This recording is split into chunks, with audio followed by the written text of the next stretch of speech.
Hi there. Continuing a little talk I was giving on these old lamps since I was cut short with a phone call. I will continue with part 2.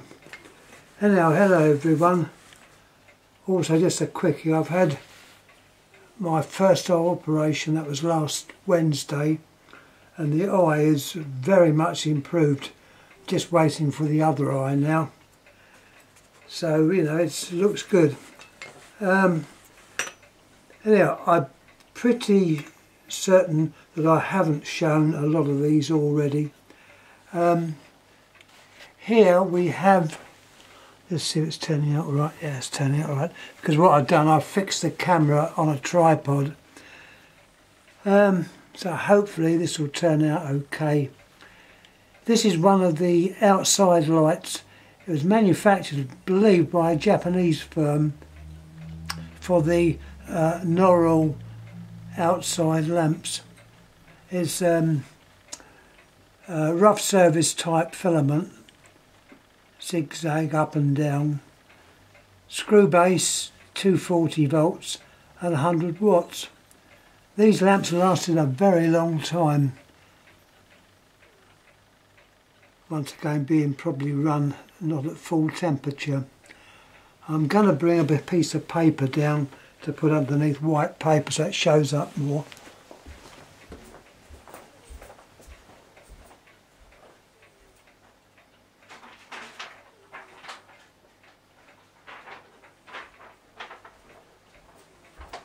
With the camera fixed in one place I can sort of move about freely without worrying where the camera's facing. Anyhow, I'll put a bit of paper, let's see how that is. It's working out about right. And there's the lamp. Hopefully you can see the filament, it's the up and down type. These were quite a well-made lamp. Possibly not available anymore, but as I say, they were for the Norol lamp. The base shows a translucent contact there, which is maybe of some significance, I don't know. Yeah, let's have a look at another one. What have we got next? Here we have mains operated, silvered bowl, obviously a decorative lamp, small Edison screw, manufactured by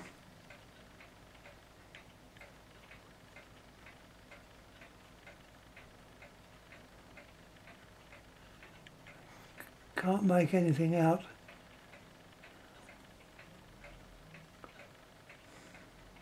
It's 40 watt, but that's obviously not the maker.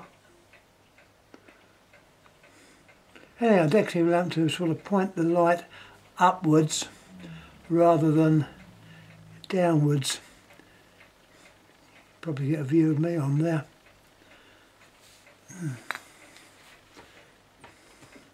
Let's have something probably more interesting. Have a small, this would be used as a decorating lamp or on a string of lights. It's the American candelabra screw, which is a screw we don't use over here in England. As I say, we use the small Edison screw, and that is what they call a candelabra screw. There are some applications over here which did in fact use this size screw.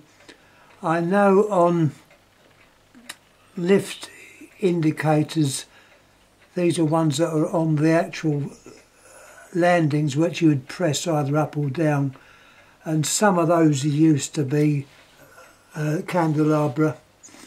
Now they're probably all changed. They're probably all LED. Yeah, a little small lamp there. Once again a zigzag filament, rough service type filament, and works fine.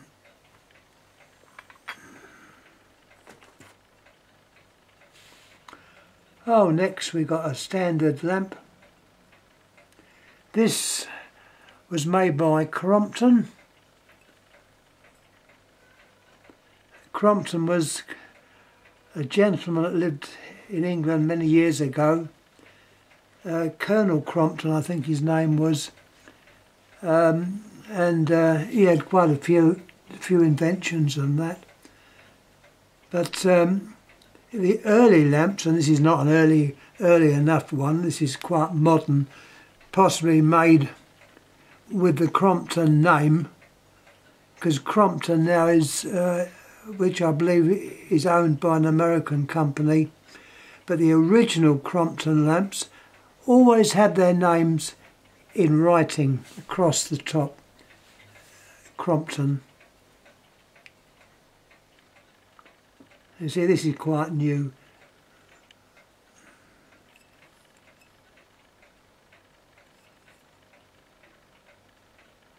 Single coil, I can see, with the bayonet cap, although the swan base is sometimes referred to, with a frosted internal glass.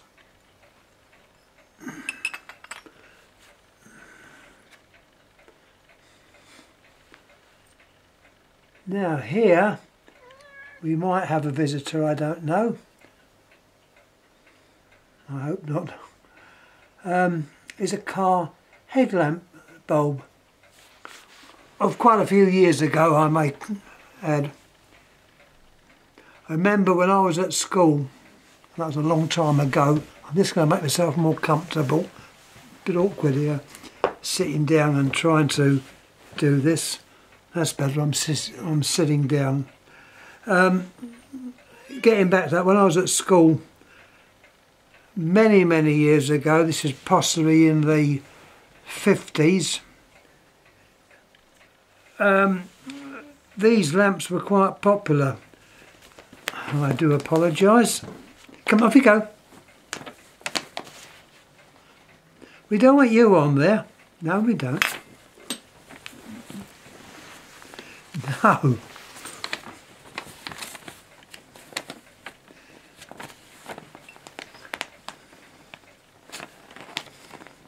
Anyhow, I do apologise. Hold on, let me... Food.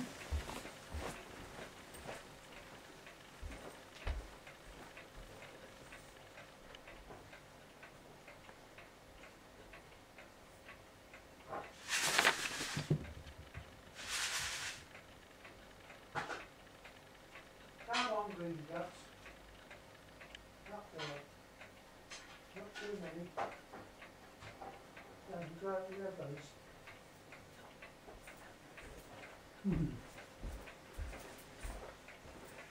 Sorry about that. I seem to be fated with this video, what with pussycats, phone calls. Getting back to the car headlamp bulb, which I'm in the right place here. It's a small bayonet cap, double pole and single filament with a filament support.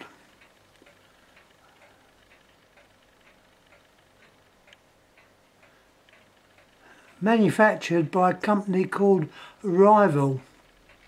They produced, I think their place was in near Chessington, but I may be wrong on that. It's only a small firm, many years gone out of business. But Rival, there were several names like that. Rival, Alight. They varied from the big companies like Osram, Mazda, Siemens. But nevertheless, Interesting little bulb. Now, what's we got next? Oh yes, let's mention this one. This is a foreign lamp. Now, let's see if it's got the foreign sign on it. This one hasn't. Sometimes they got foreign written round the top in like a little circular etch. It might have even been an under glass etch. But I understand that Woolies in the 1930s, this is F.W. Woolworths and Company, imported lots of these lamps, possibly from Japan, mainly clear, but this happens to be a frosted lamp, and they were sold very, very cheap. Not a marvellously made lamp, but nevertheless they did work. We look at the base and it's not showing it. Sometimes you've got concentric circles in the vitrite, I think it is, but this one doesn't show it.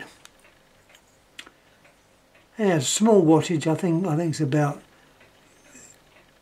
25 watts. Foreign tubular.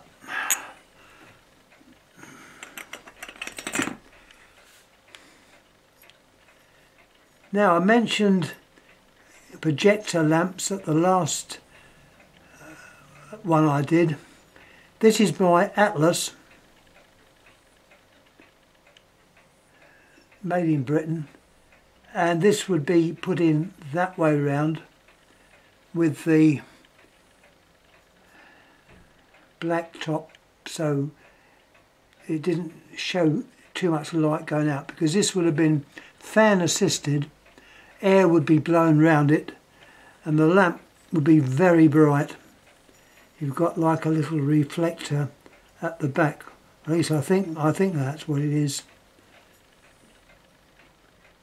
There's the filament. Typical filament of that type. Also got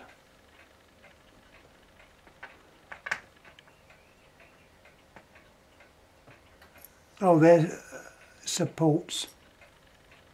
I wonder what those were. They're just, as far as I know, supports for the filament. And it's got a valve type base.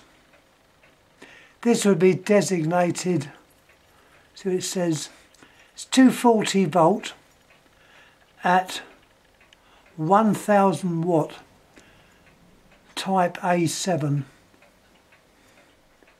So it would be quite bright, and being so small in comparison with the filament and the heat, you would definitely need fan assisted. This lamp is virtually brand new, obviously not used today. Slide projectors are a thing of the past, all now being done on computers. I showed that one yesterday. It's another a projector lamp. I showed that last time.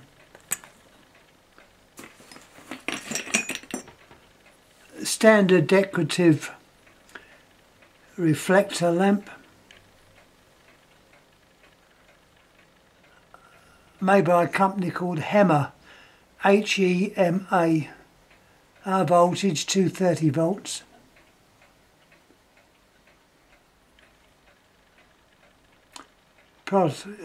Possibly used for display purposes.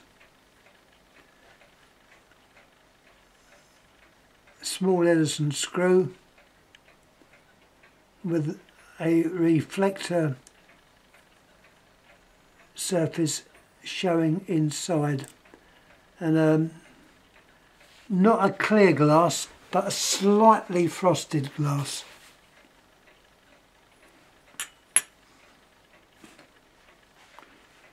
Ah, we have something a little bit different. This also made by Atlas. 24 volts at 36 watts. I think it's 36. It might be 30. No, 30 I think it says. This would have been used on government equipment. It shows the broad arrow. That's known as the broad arrow. It's a government sign. It's also on military stuff. Pre-focus base. That's a pre-focus base. Single filament.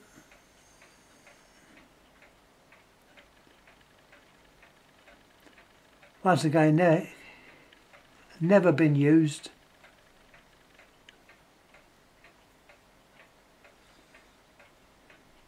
Possibly going back to the last war, or certainly 50s, 60s. And that might have been used in a, to be honest, I don't know. It's probably a headlamp lamp of some type, but I'm not too sure.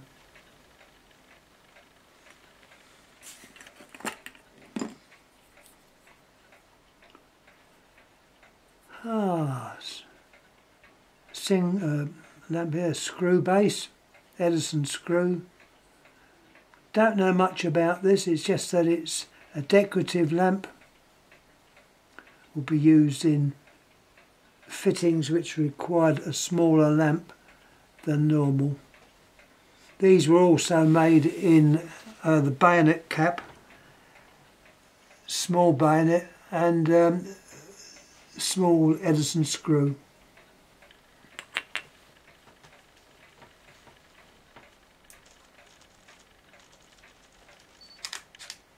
I was reminded at the time that when I was in America as a kid years ago, and there's quickly the bayonet one, decorative lamp. When I was in America many years ago, they used a circular or a ball type bulb, 7.5 watts. I think they're still available, but they're quite rare now. But it's a smaller, had a smaller envelope, quite a bit smaller.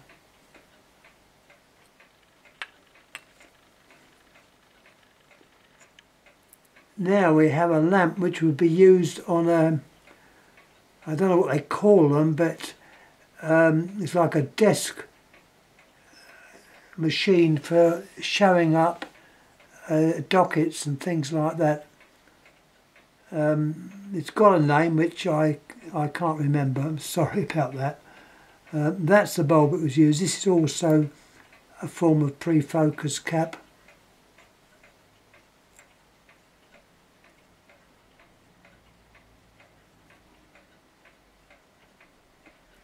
There is a,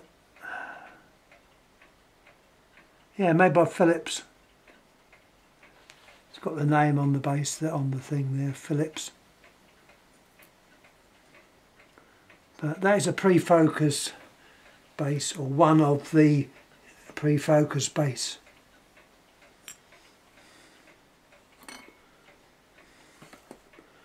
I better speed up because you'll all be going to sleep. I'm trying to think what's in here. Oh, another one of those. Well, similar. It's the same base, but this is in a little box, and I think it's on the box what they are. Exciter lamp, 4 volts, 0.75 amps. This was used in film projections or film projector. An exciter might have been that was used to now how can I put this? if there's sound on the film, it used to be on the edge of the film, and these lamps were used to shine a light through it. There'd be a sensor on the other side of the film which would pick up what the actual commentary was. I think that's what it was used for. A little bit different now though. There's 3 in there. Put it back in its box. Anyhow, I'm going to end this little talk with, if I can find it, excuse the dust, it's antique dust. Now unfortunately this lamp has been broken, but it brings out something which is made by Philips. The evacuation pip at the top here is actually broken, so air's got in here and the lamp is no good. But as it's an old one, it's kept in the actual collection. I've got quite a few Squirrel Cage lamps, as these were called. Most of them are in fact workers. This one, as you can see, the filaments on the side of the glass, it's completely blown. But in those days they used to seal the or remove the air with a pipe on there, and then it was heated with a flame to a point so a vacuum was formed. Now it's done in the base through the, you've got like the seal, and the air is taken out that way. But this one is a little bit different. Anyhow, let me just see if there's anything else which has to be mentioned while I can.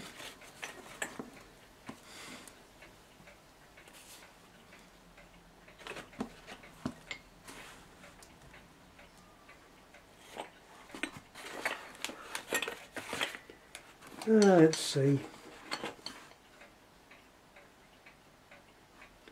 Little indicator bulbs. Here we'll end up with just a few indicator bulbs and a red coloured round one. There's a round one with the small Edison base.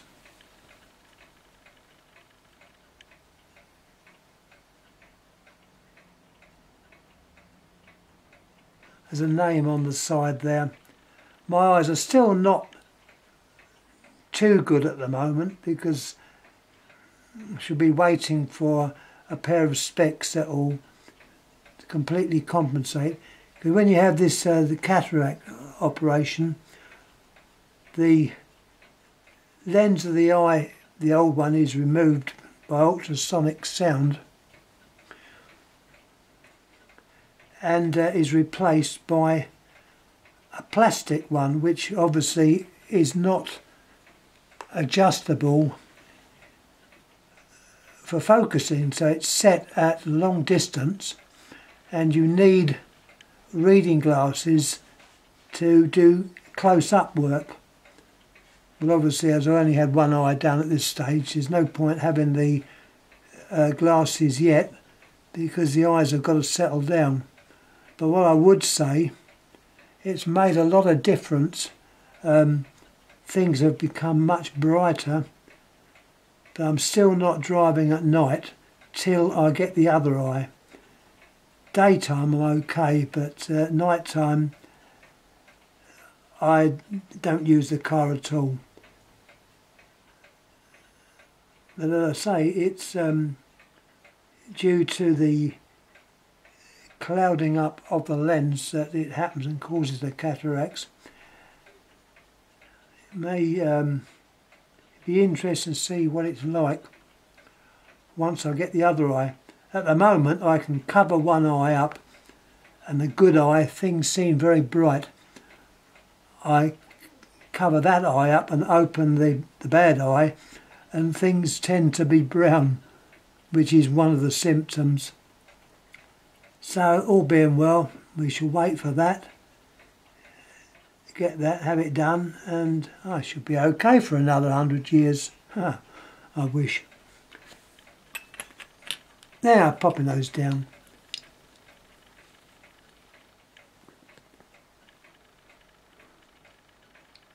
Oh, you've seen that one. It's the same as that other one.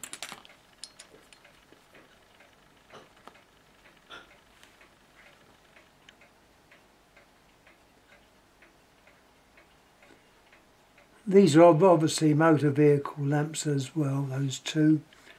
And this is an indicator bulb. Her job is, say, to see them properly. But there are 3 small bulbs. Anyhow, I hope you enjoyed. Sorry if it's been a bit tatty. Sorry about one of my beautiful pussycats coming to have a little look. Don't know where the other one is. And once again, thanks for watching. Once again, thank you all for passing comments on some of my stuff which I've got, either on the plants, telephones, bulbs, or miscellaneous bits and bobs. As I say, it's an interest, keeps me going, and I enjoy doing it. It's just that the uploading these videos takes a long time, so I'll try and upload this one that I've put up and see what it turns out to be. Anyway, thanks again for watching, and don't know what I should be doing next. Can never tell. Thanks for watching. I'm going to clear down. Thank you.